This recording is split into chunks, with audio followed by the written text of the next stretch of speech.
पर्वत सर की इस प्रतिभा सम्मान समारोह में उद्बोधन के लिए आमंत्रित हैं नागौर के पूर्व एडीएम रहे सम्माननीय CR झांझड़िया साहब। आदरणीय चंदगीराम जी से निवेदन है कि वो अपनी बात रखें। अध्यक्ष जी, MLA साहब गावड़िया जी, इस कार्यक्रम में पधारी हुई मैडम आरुषि जी, प्रधान जी कालूराम जी, छाबा जी, डोन साहब, पूर्व प्रधान कानाराम जी और मंच में विराजमान सभी गणमान्य नागरिकगण, सबसे पहले जो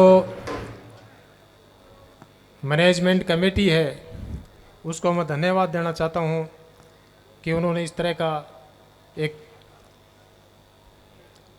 कार्यक्रम रखा प्रतिभाओं को सम्मानित करने का और समाज के सभी लोगों को एक साथ बैठने का और सामाजिक सौहार्दपूर्ण वातावरण बनाने के लिए, वातावरण कायम करने के लिए जो ये प्रोग्राम रखा, इसके लिए बहुत बहुत धन्यवाद।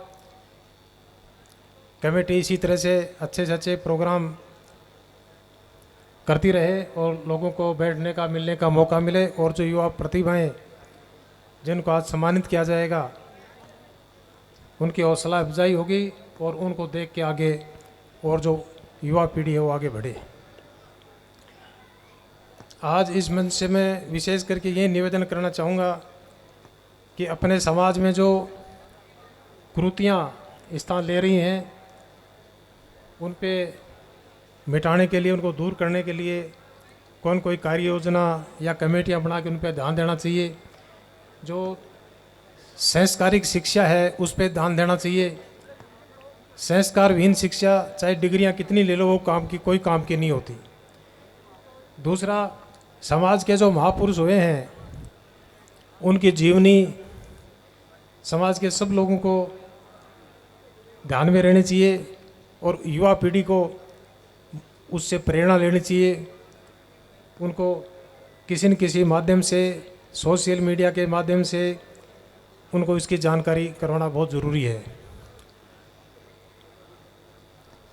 जब मैं यहाँ पर्वत सर मेरी पोस्टिंग थी, उसके बाद में मैं झुंझुनू पोस्टिंग हो गई तो तेजाजी महाराज की एक कैसेट एक गाड़ी में रहती थी, जो तेजाजी की पूरी जीवनी उसमें कोई लोकल कलाकार के द्वारा गाई गई थी, तो हमेशा गाड़ी में ही रहती थी। तो मैं झुंझुनू जब गया तो वहाँ कई बार उसको गाड़ी में, जब सफ़र में होते थे तो गाड़ी में लगा लेते थे उसको। तो वहाँ के जो लोकल स्टाफ के जो साथ में बैठते थे, जैसे रीडर है, गनमैन है, बाबू है, साथ में बैठते तो उनके वो इस तरह की भाषा में थी कि वो कुछ शब्द उनके समझ में नहीं आते थे। तो वो समझ में नहीं आते थे, वो मेरे वो कहते भी नहीं थे भी ये क्या चला रखा आपने, वो बैठे बैठे सुनते रहते थे। कुछ दिनों बाद में मैं बीच में उनको थोड़ा डिक्टेशन करने लग गया। मैंने कहा अब ये देखो, अब इसका मतलब ये है, इसका मतलब ये है, इसका मतलब ये है, तो उनके वो समझ में आने लग गई। उसके बाद में उनको ऐसा ज्ञान बैठा कि अपने आप चला के कहते हैं कि साहब वो तेजाजी वाली कैसेट चलाओ।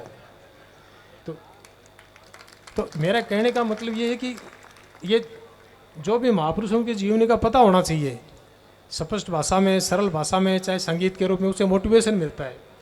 अगर तेजाजी के सिद्धांतों पे ही अपन अगर पालना कर लें तो जीवन सफल हो सकता है। दूसरे और जो महापुरुष हुए हैं, बहुत से महापुरुषों की जीवनी अपने को जानकारी में नहीं है। कई बार सोशल मीडिया पे मैंने तो बहुत बाद में भी देखा था, किसी ने डाला था दानवीर सेठ छाजूराम के नाम से, तो मैंने तो पहली बार उसको पढ़ा और पढ़ के मेरे को ऐसा लगा कि इस तरह के महापुरुषों की जीवनी तो प्रत्येक व्यक्ति के ध्यान में और नॉलेज में रहनी चाहिए।